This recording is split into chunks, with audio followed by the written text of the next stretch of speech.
Hello, welcome to the Mythology Manifest. Over the last 2 Saturdays I have been explaining Greek plays that I am going to be studying as part of my Greek theatre module in my classics class upon my return to college. So far I have covered Sophocles' Oedipus Rex and Euripides' The Bacchae, both of which were tragedies. For today's video I am going to explain the only comedy that I am going to study as part of my A-levels, and that is Frogs, written by Aristophanes. I hope you enjoy it. So, first of all, I shall go over the plot of Frogs. This play, like many plays performed in the Dionysia, follows Dionysus. This play opens as Dionysus and his slave Xanthias ask for guidance from Hercules. As the play begins, the god Dionysus enters along with slave Xanthias, who is riding a donkey. Dionysus is dressed up as Hercules, wearing a lion skin and carrying a club. Xanthias is carrying a heavy load on his back, and the two exchange a few crude jokes intended for the audience, which I'm sure you can imagine were absolutely hilarious. After answering the door, Hercules sees Dionysus in costume and dissolves into giggles. He says, "I can't stop laughing, I'll try biting my lip. No use, I can't stop laughing at him." Dionysus then explains the reason for his visit. He has a desire to visit the recently deceased tragic poet Euripides, and the only way to do so is to visit Hades, more commonly known as the Underworld, and Hercules is known to have made such a visit and returned back to the land of the living alive as one of his 12 labours. Hercules, after some more hilarious jokes, provides directions to Hades. Dionysus and Xanthias start on their journey, but are separated when Xanthias is not allowed aboard the boat that crosses the lake because he is a slave. Dionysus and a few extras, under the guidance of Charon, the ferryman, row across the river. As they cross the water, they encounter a chorus of singing frogs, with whom Dionysus competes with to see who can be loudest. On the other side of the lake, Dionysus and Xanthias reunite. They encounter a terrifying shape-changing monster known as Impusa, which is a follower of Hecate, similar to a vampire, with flaming hair and one bronze leg.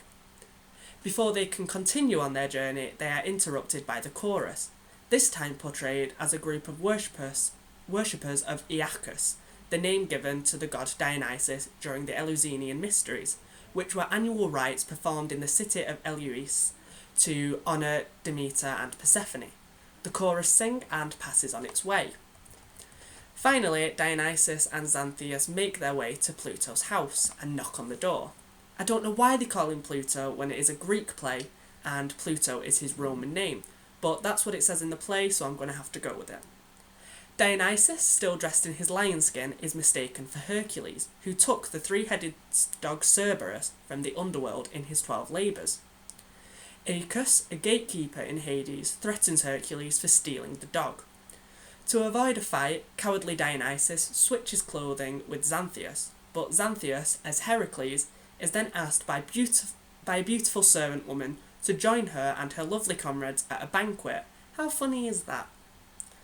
Xanthias and Dionysus switch clothes again, so Dionysus can enjoy the ladies and the feast. But before he can leave for the banquet, 2 innkeepers by the name of Plethane and Pandocutria confront Dionysus and threaten to beat him up for stealing food, when he, who they think Dionysus is Hercules, was last seen in Hades. Dionysus once again prevails on Xanthias to switch outfits. Now Aeacus accuses Xanthias as Hercules of stealing Cerberus and threatens to imprison him. Xanthias claims he is innocent and suggests that Aeacus should torture his slave, Dionysus, to hear the truth of the matter. Both Dionysus and Xanthias claim to be gods, both withstand whipping, and both are cleared of Hercules' crimes. Now Dionysus and Xanthias are welcomed into Hades. They learn that they are just in time for an exciting duel between the playwright Euripides, who was viewed as controversial in ancient Greece, and Aeschylus, known as the father of tragedy. Each is claimed to be the best tragic poet. Pluto, king of the Underworld, makes Dionysus the judge, and the 2 poets present their arguments. Each quotes from and satirises the other's work, mocking the language, metre, characters, and other aspects of one another's plays. Finally, Dionysus, as a fair and knowledgeable judge of theatre, asks for a balance to weigh the merit of each poet's work. Each poet puts, or rather speaks, verses into the balance, knowing that the heavier, or longer and more meaningful verses will win. Aeschylus manages to cite the heavier verses, winning the contest, but Dionysus is not yet ready to make his judgment.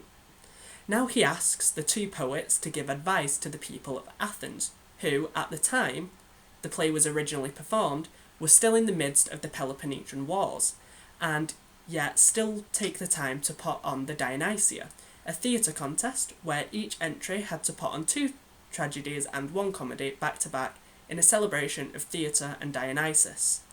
Once again, Aeschylus wins, this time by giving good and useful advice to the people of Athens. Pluto gives permission for Aeschylus to return to the land of the living. Sophocles and not Euripides will become the poet laureate of Hades, and that is the end of Aristophanes' Frogs. So, themes in this play. One of them would have to be the gods, as Dionysus plays the main role in this play and is often joked about and mocked, something that was only allowed in comedy. Another theme would be death and the afterlife, as they venture to the underworld, showing that there is an afterlife. Slaves would be another theme, as normally slaves would be shown as more intelligent than their masters, and instead of being treated as just slaves, they were also treated as friends, like Xanthias, which was seen as incredibly funny by the people of Greece. Politics fits into this play's themes as well, as although it is amusing, they still reference the greatness of Athens to lift spirits during the Peloponnesian Wars, and this was used to boost morale. There is a theme of identity in this play, and this is used by Aristophanes to make a political point. Throughout the play, he calls out politicians for not actually being who they appear to be. Within the play, Dionysus pretends to be greater and stronger by portraying himself as Hercules, but cannot live up to who he is pretending to be. But when Dionysus finally reveals he is the god of theatre, he gets his power back, and judges the competition between the playwrights. However, Xanthias, though only a slave, is shown to have better qualities and qualities that are underappreciated because of his social position. Aristophanes seems to be saying that you should never pretend to be something that you are not, as being fake is bad for society. The lion skin of Hercules is a symbol used to support this view throughout the play. It provides a sense of confused identity, as Dionysus wears it to be seen as brave when entering the underworld, as Hercules had after defeating the Nemean lion. The skin is a symbol of bravery, which Dionysus has no claim to. Later, the lion skin is traded back and forth between Dionysus and his slave Xanthias, as each attempts to take on or shed the identity of Hercules. In the long run, both Dionysus and Xanthias must shed the lion skin and take back their own identities. Now, I want to talk about the actual comedy element of this play. The jokes in this play are what we refer to these days as toilet humour. They are crude and based on bodily functions, and especially a part of the male body.